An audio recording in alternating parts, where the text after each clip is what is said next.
Hello student, good morning everybody. आज हम पढ़ेंगे सामाजिक विज्ञान। इसका भाग नंबर 2 भूगोल है और हम भूगोल का अध्याय नंबर 2 पढ़ेंगे आज, जिसका नाम है भारत का भौतिक स्वरूप। तो चलो स्टार्ट करते हैं आज की वीडियो। तो आप सभी जानते हैं कि भारत जो है विभिन्न स्थलाकृति वाला एक विशाल एक बड़ा देश है। आपको सबको पता है कि भारत विशाल देश है, बड़ा देश है, लेकिन ये जो है स्थलाकृति क्या चीज़ है? स्थलाकृति जो है भारत जो है अनेक स्थलाकृतियों से मिलकर बना है। स्थलाकृति बोलते हैं जैसे हमारे पठार हैं, पहाड़ हैं, मैदान हैं, रेगिस्तान हैं, ये सभी क्या हैं? विभिन्न अलग अलग क्या हैं? स्थलाकृति हैं। इसको मिलाकर क्या बना है? हमारा भारत देश बना है। ठीक है।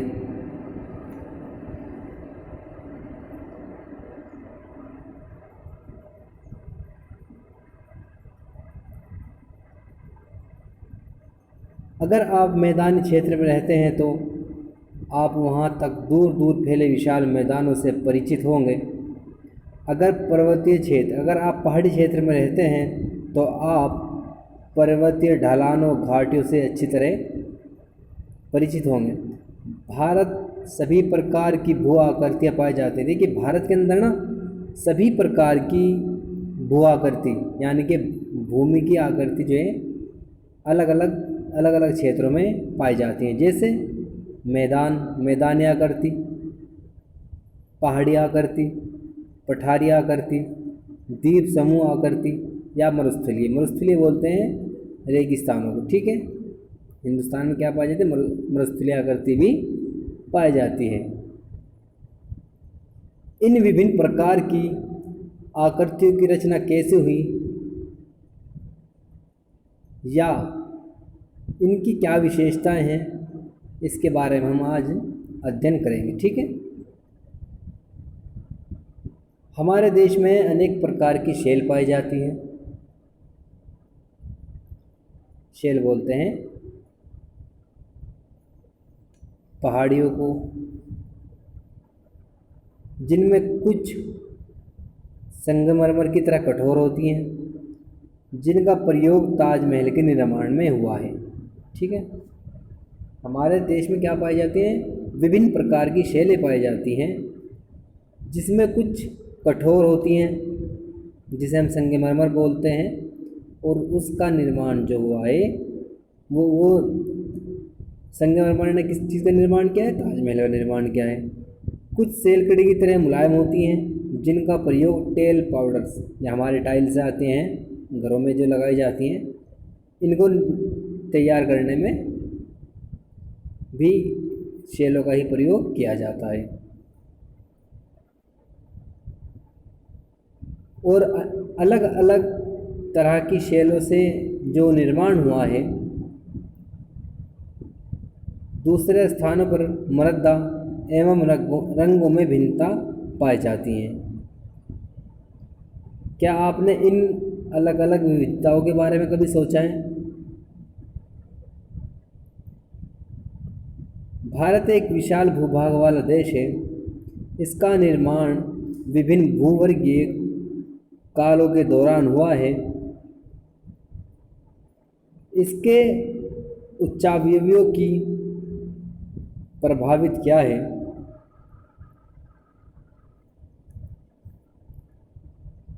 विभिन्न भूवर्गीय कालों के दौरान हुआ है, जिसने अनेक उच्च अवयवियों को प्रभावित किया है।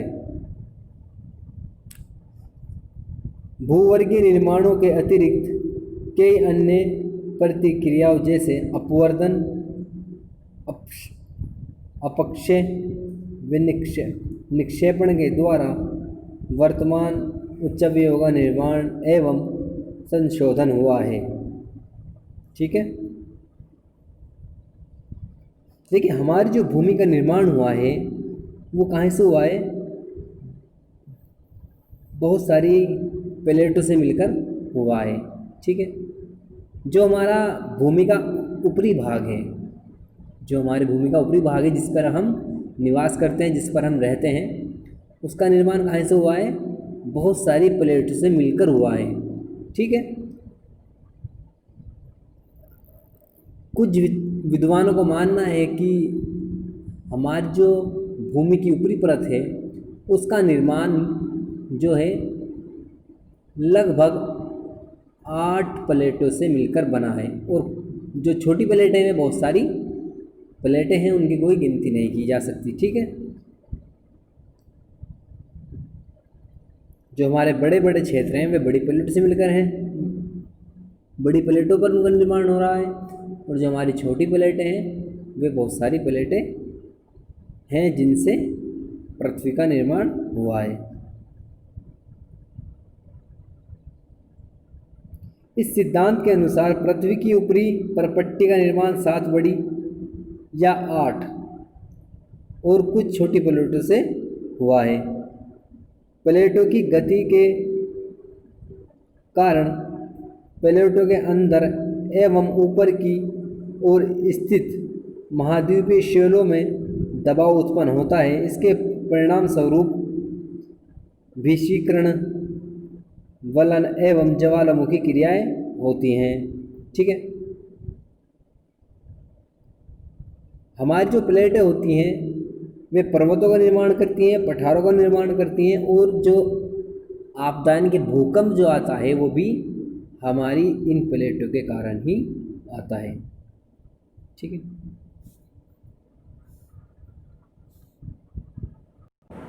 हमने आपको बताया है कि प्लेटों के ही अनुसार हमारे पर्वतों का निर्माण होता है, जिन्हें हम अभिसारी बोलते हैं। नंबर 2, पठारों का निर्माण होता है,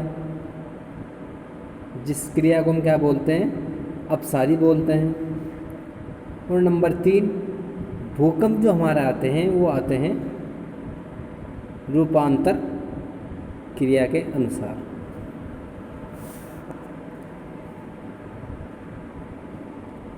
तो हम आपको बताते हैं कि पर्वतों का निर्माण कैसे होता है। जब 2 प्लेटें आपस में मिलती हैं, सपोज दैट ये हमारी 2 प्लेटें हैं। ठीक है, ये आपस में क्या होती हैं? मिलती हैं, और जिसमें हल्की प्लेट होती है वो ऊपर आ जाती है, और जो भारी प्लेट होती है वो नीचे दब जाती है, जिस कारण क्या होता है? हमारी पर्वतों का निर्माण होता है।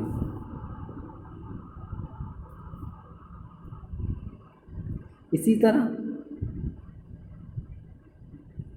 जो अपसारी अभिक्रिया होती है वो कैसे होती है? उसमें क्या होता है? पठारों का निर्माण होता है। जब हमारी पृथ्वी की जो प्लेटें हैं वे क्या करती हैं?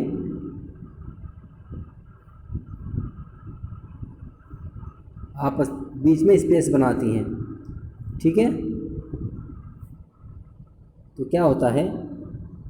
बीच में क्या निकलता है? यहाँ से लावा निकलता है, और लावा निकलने के बाद बहुत समय के बाद क्या होता है?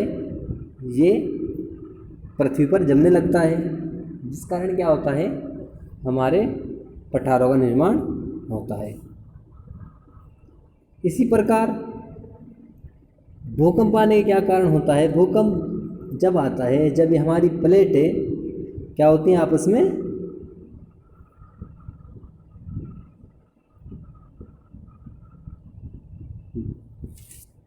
आपस में टकराती हैं, और इनमें क्या होता है? रगड़ पैदा होती है। तो क्या होता है? कपकपाहट, इसी कारण पृथ्वी पर, भूमि पर क्या होता है? कपकपाहट पैदा होती है, जिस कारण क्या आता है? हमारा भूकंप आता है। तो आपको समझ में होगा तीनों क्रियाएं। तो ये होता है हमारी प्लेटों का कार्य। तो हमने आपको बताई प्लेटों की गति, अभिसारी गति, अपसारी गति और रूपांतर।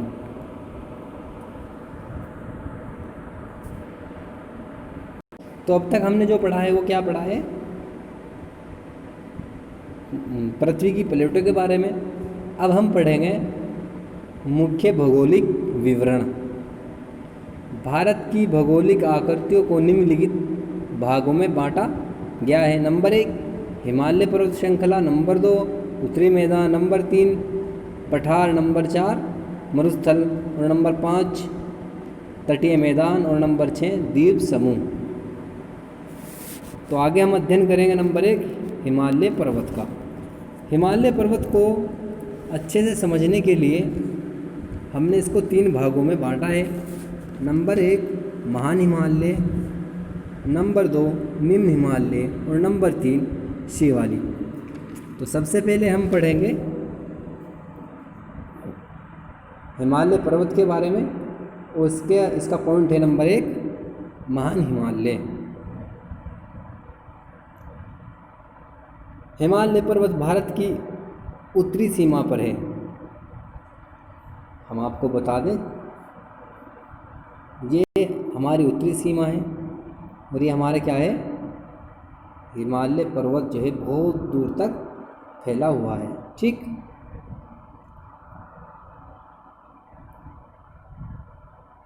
ये है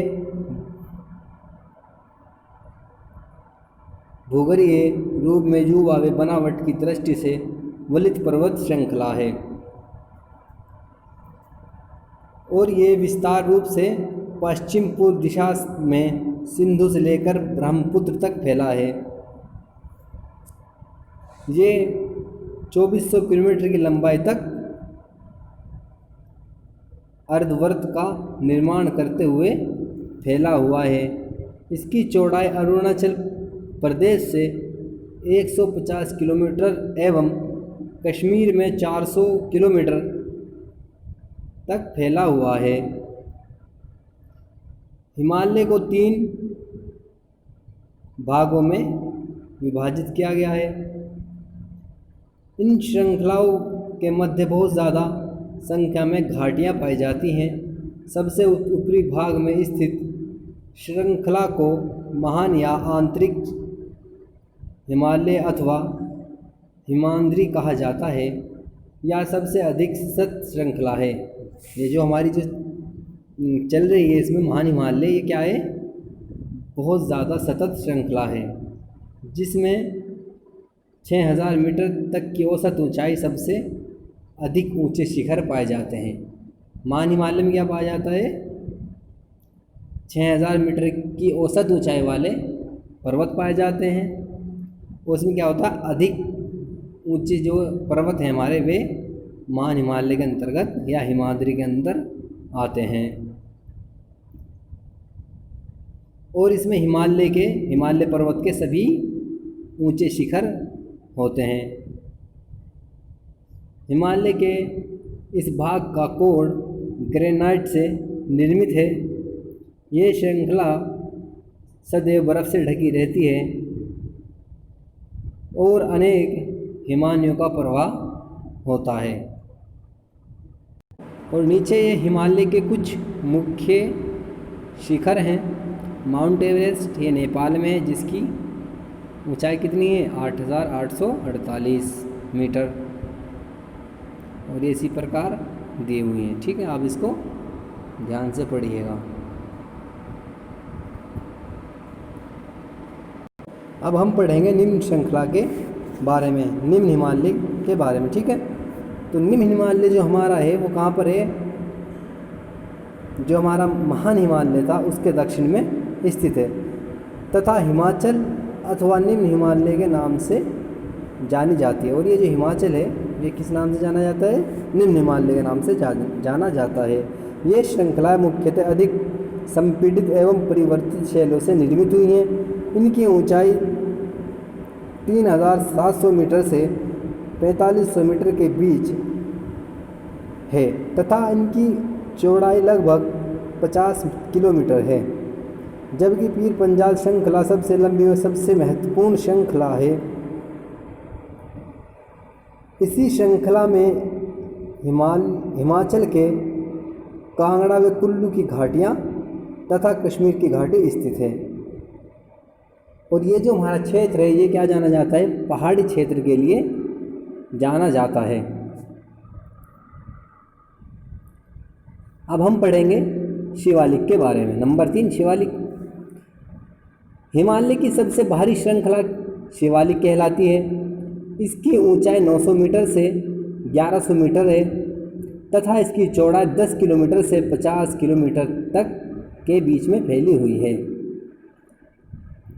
ये घाटियाँ बजरी, जडोल और मोटी परत से ढकी हैं। शिवालिक एवं निम्न हिमालय के मध्य स्थित लंबवत घाटी को दून कहा जाता है।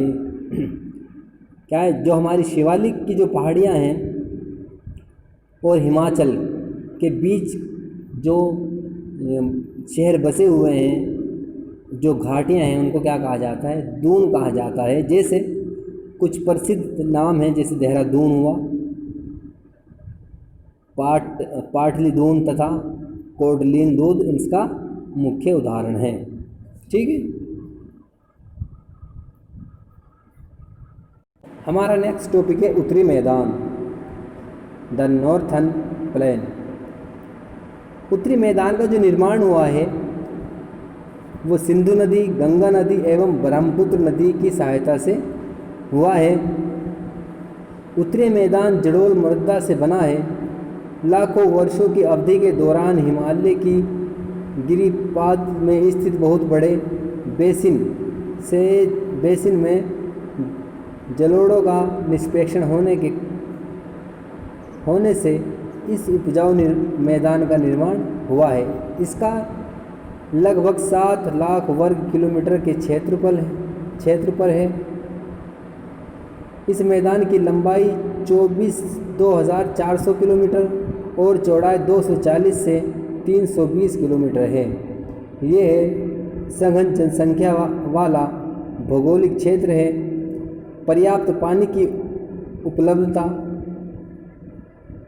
मृदा आवरण तथा अनुकूल जलवायु के कारण कृषि की दृष्टि से यह जो क्षेत्र है हमारा, ये अत्यधिक उपजाऊ माना जाता है।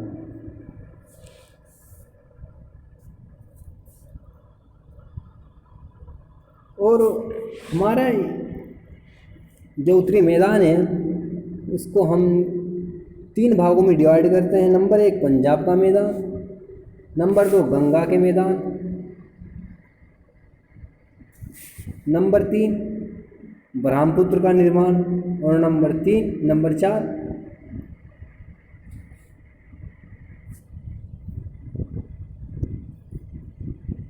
तो हम बता सबसे पहले पंजाब का मैदान, जो उत्तरी मैदान का पश्चिमी भाग है, उसे हम क्या कहते हैं, पंजाब का मैदान कहते हैं। सिंधु नदी एवं इसकी सहायक नदियों द्वारा निर्मित इस मैदान का विस्तृत भाग पाकिस्तान में स्थित है। सिंधु एवं इसकी सहायक नदियाँ ब्यास, सतलुज, चेनाब, रावी तथा झेलम हिमालय की चोटियों से नदियाँ निकलती हैं और मैदानों के इस भाग में 2 आब की बहुत बड़ी संख्या में निर्माण करती हैं। ठीक है।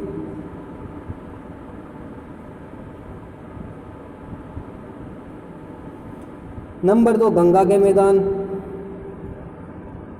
गंगा मैदान का जो निर्माण हुआ है वो तीस्ता व घग्गर नदियों के माध्यम से हुआ है। यह उत्तरी भारत के राज्य उत्तर प्रदेश, बिहार, झारखंड, दिल्ली, हरियाणा व पश्चिम बंगाल तक जो है फैला हुआ है। गंगा जो मैदान है ये बहुत दूर तक फैले हुए हैं। नंबर 3 ब्रह्मपुत्र का मैदान। ब्रह्मपुत्र का जो मैदान है इसके पश्चिम विशेष रूप से असम में स्थित है। ब्रह्मपुत्र का जो मैदान है ये कहाँ पर है, पश्चिम असम में स्थित है। इन विस्तृत मैदानों के भौगोलिक आकृतियों में भी विविधता है। आकृति की विभिन्नता के आधार पर उत्तरी मैदानों को 4 भागों में बांटा गया है। नदियां पर्वतों के नीचे उतरते समय शिवालिक की ढाल पर 8 किलोमीटर से 16 किलोमीटर की चौड़ी पट्टी में गुटिका का निक्षेपण करती हैं, और ये भाग जो हमारा क्या कहलाता है, भाबर कहलाता है। नंबर 2, पहला नंबर 1 हमारा भाबर है। जो भाबर भाबर कहाँ से इसका निर्माण होता है? नदियाँ पर्वतों से नीचे उतरते समय, जब नदियाँ पर्वतों से नीचे उतरते हैं तो वहाँ पर शिवालिक की ढाल पर 8 किलोमीटर से 16 किलोमीटर की चौड़ी पट्टी में गुटिका का निक्षेपण करती हैं, और ये जो हमारा मैदान है क्या कहलाते हैं? भाबर कहलाते हैं। नंबर 2 हमारा तराई। इस पट्टी भाबर के दक्षिण में ये नदियाँ तथा सरिताएं पुनः निकल कर आती हैं एवं नम में दलदली क्षेत्र का निर्माण करती हैं, जिसको हम क्या बोलते हैं? तराई बोलते हैं। ठीक है।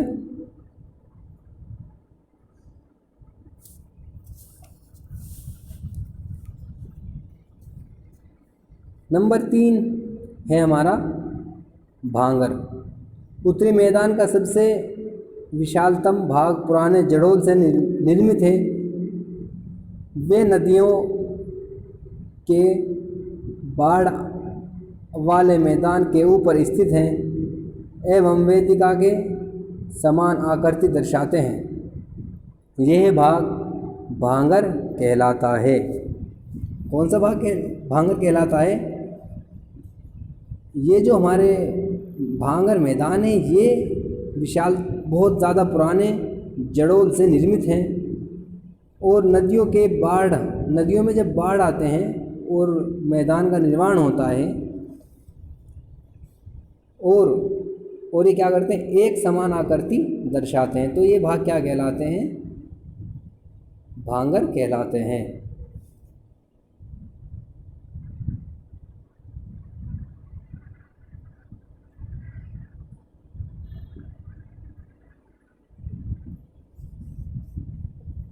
नंबर 4 है हमारा खादर।